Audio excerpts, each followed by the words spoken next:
Mr. Miller's comments the other night. Oh, Where's your stance on court storming and its listen. part in the game? Yeah, no, look, I certainly understand where Sean is coming from. I think he's got some really valid points. And he's right, Arizona's the one school in our league that gets stormed and they lose on the road. And so look, I'm not a security expert. I'm not, I'm the coach of Colorado, so I understand where he's coming from, and I certainly see. I think there's two sides to every coin, and I certainly see his side. And there's part of me that really agrees with it. And on the other hand, I'm the coach of Colorado, and we're challenging our fans, our students especially, to fill the student section. And if they have to storm the court to get themselves energized to come back for the next game, I'm all for it, as long as nobody gets hurt. Now, if our student section on Sunday is half full, I'm totally against court storming because it was just a one-time deal. And it's about Arizona, it's not about Colorado. So that's my challenge to our students. Is, look, I love it, but I'd like to get to the point with this program. I said this many times publicly. I said this 2 years ago when we did against Kansas. Okay, so my stance hasn't changed, and that is I want to get our program to the point where when we beat Arizona or any top-ranked team, Kansas, we don't storm the court because we expect it. It's not an upset. Yeah, absolutely. And I said that, back to Kansas. We know our program will have arrived when we get the court stormed on us on the road. Hasn't happened since I've been in Colorado. I don't know if it's ever happened. Okay, but that's where we need to get, and we're not there. So I'm looking at it a little different perspective than Sean is, and I certainly understand Sean's perspective. So during the Utah telecast last night, Larry Scott made some comments on the issue, saying that regulations have been put forward to the conference about either banning it or putting in some specific security standards, but that the schools don't want to ban it. Do you know if CU stands? Does that come from you? No, it doesn't come from me. Those decisions are made above the head coach, and they should be. And that's why I say I'm not in this. I'm not a security expert. I'm not an administrator, and that's what we have security experts and administrators for. And I'm not going to worry about it one way or the other. I do want to make sure nobody ever gets hurt. I think that would be a shame. Have you ever been in a situation in those where it did get a little bit hairy? Not personally, but I can see. Like I said, I understand Sean's perspective. I can see where it can happen. If I was Sean Miller, I'd probably feel the same way that he does about it. So I've got no issues with what he said or how he said it. I got a lot of respect for Sean Miller. So, but I just want people to understand that college basketball is, I always say it's a participant sport, it's not a spectator sport. I want them to participate, and I don't think court storming needs to necessarily be a part of that, but if it is, again, I think that the students that were here on Wednesday night hopefully have great memories about that, as long as nobody gets hurt. But the memories don't do us any good if they don't come back for the next game.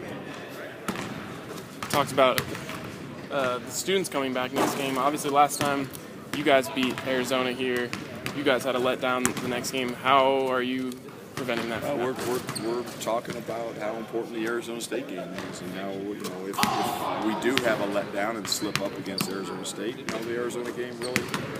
I'm not saying it's all for naught, but the validity of it goes down. I mean, we just become like any other team that's just gets up for big games and then has letdowns. And we don't want to be that team. We want to be that team that has the same kind of focus and energy and effort every single night.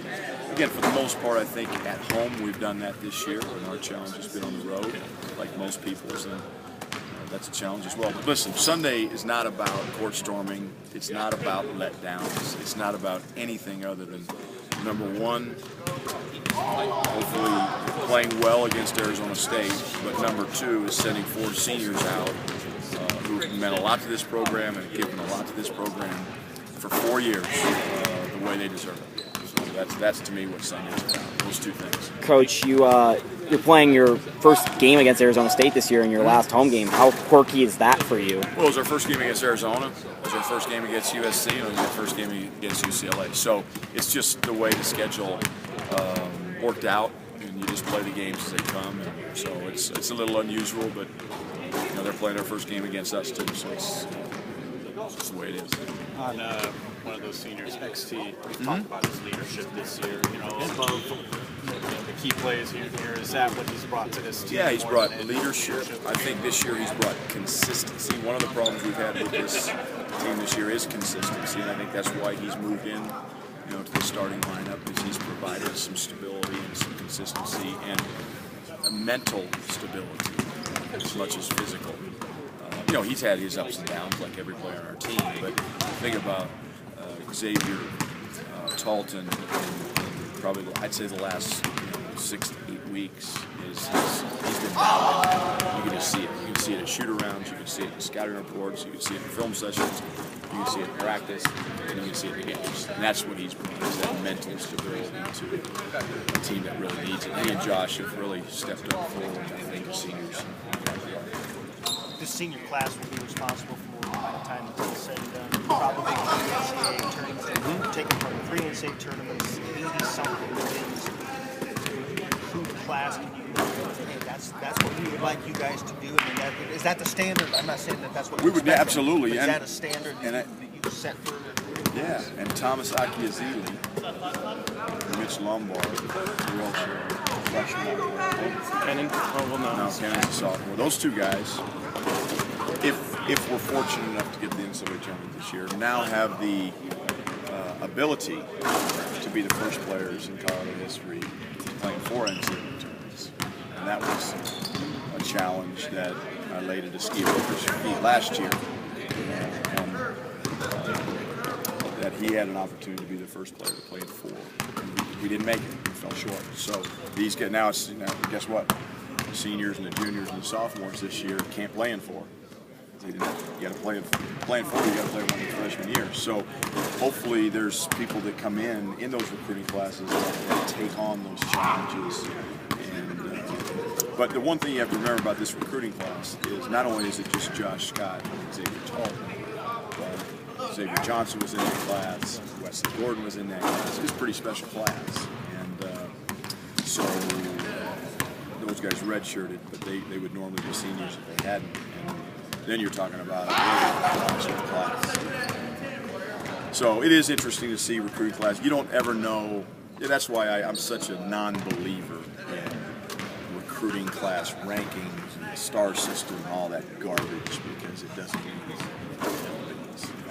it doesn't. 3 to 4 years later, and usually about 2 years they get to know. But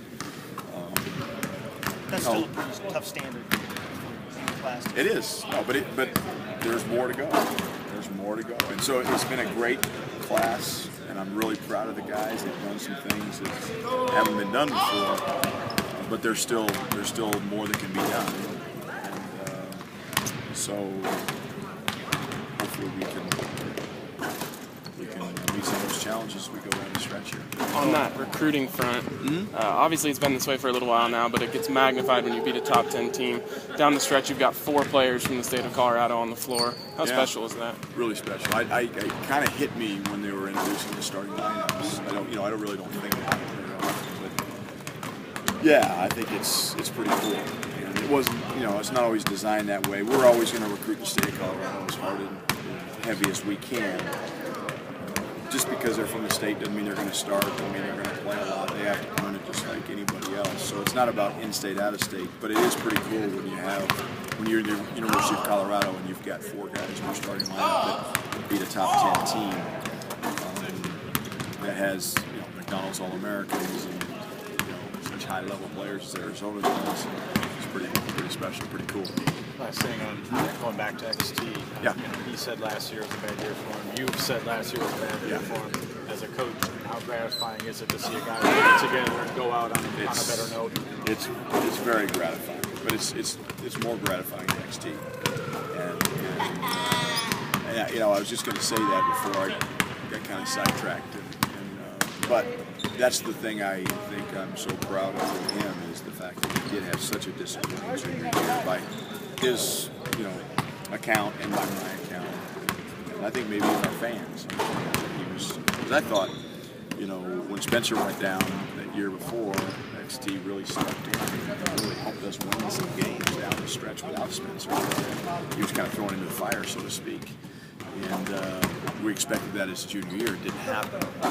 But this senior year, he's come back with a mental toughness and mental fortitude to fight through the tough times. And now he's experiencing that success. It's really, really neat to see.